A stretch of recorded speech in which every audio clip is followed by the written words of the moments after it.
you sort of mentioned graffiti artists a few times, and obviously that's a big interest of mine. You said that there was a few guys that were writers that would come into the group or come into contact or be associated. Was there an emphasis on art at the beginning of CaveClan? Maybe in the earlier years more so than there was later on. I think the other way around. I think it's, as far as like CaveClan art, like us doing art. When I say us, I don't mean me, but I mean people with artistic ability.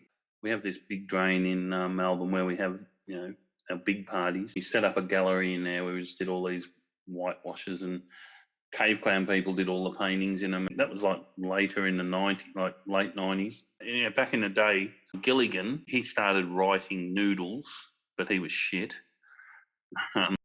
Nowadays, I don't know if you're familiar with the Yellow Submarine. Yeah, certainly.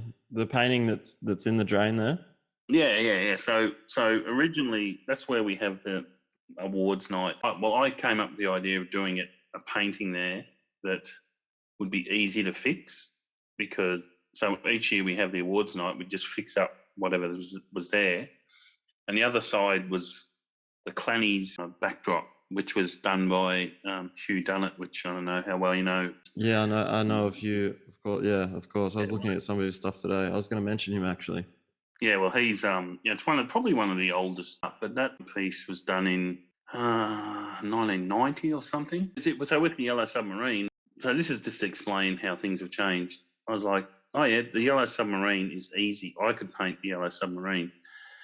You just need a shitload of blue, yellow, and some odds and ends. And that's what we pretty much did.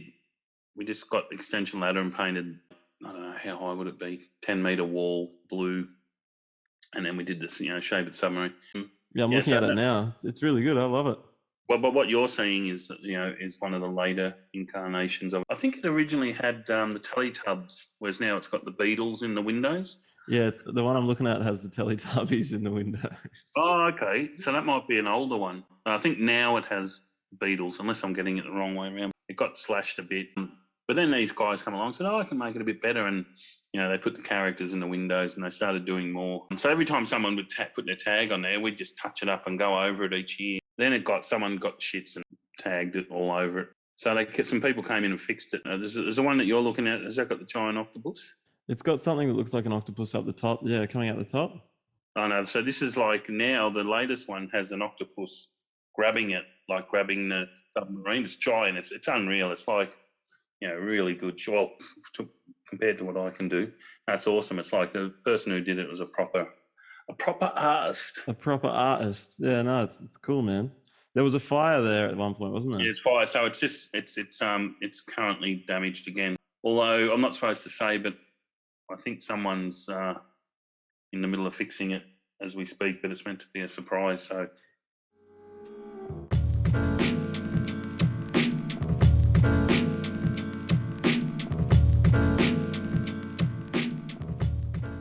Those Drainos that I sent you, I redid most of them, reproduced most of them, not all of them. Yeah, I've really been enjoying them, man. It's my bedtime reading at the moment. It's impressive. As I said on Instagram, I've made a zine, and even 2 issues is a nightmare to get done. So to do 100 is really impressive. And look, it is a bit different because so many sort of cool members have said, one of their favourite things was when Draino would arrive in a letterbox and it was like, oh, well, I'm not going to go and do whatever I was going to do. I'm going to sit there and read it and see what expos were coming up. I'm guessing when you made your zine, you had to distribute them somehow, whereas I had not a captive audience, but I had, like all these people that wanted to get it. And so I didn't have to go through all that shit of going to shop. Have you got many other sets available? I mean, should I tell people that are going to listen to this? Oh, yeah. That they can contact you and get some of the issues? Yeah. No, I've still got like, I think I've got 14 sets left. Some people think they sound expensive. I charge $165 plus postage, which in Australia is only $15. So it's $188. It's $180, but there is 100, and they're mostly in colour. Yeah, I thought it was cheap. You always make a point of I seem to notice that you address the sort of the costing of how much it is to make it and send it, things like that. But in my opinion, I mean, I would have paid I find them valuable. So I'm surprised that anyone would think that's expensive. The reason I always do that is just a habit because it's such a negative thing. If people think you're cashing in on the hobby, Yeah, right. I pretty much never do anything at a profit unless there's a reason that helps the clan. I did something once and I made $300 profit, which is nothing but just yeah. And I use that to buy a printer to print the zine. You know, it's things It like all that. goes back in. Like at the moment, I'm pre-selling these drain guides. Yeah, because I need You need the 300 funding to get it done, don't you? for starters. I need to buy $300 worth of stamps. I could just get the $300 out of my bank account, but I try and make sure I at least cover my costs. Yeah, no, I understand for sure. Are you worried about those getting into the wrong hands? I am, and for the reasons I was saying earlier, you know, if something does go wrong and someone's got that, it's not hard to trace it back to me. And I've sort of made it really put an emphasis on this is for adult CaveClan members. And, if you've got this and you're not an adult CaveClan member.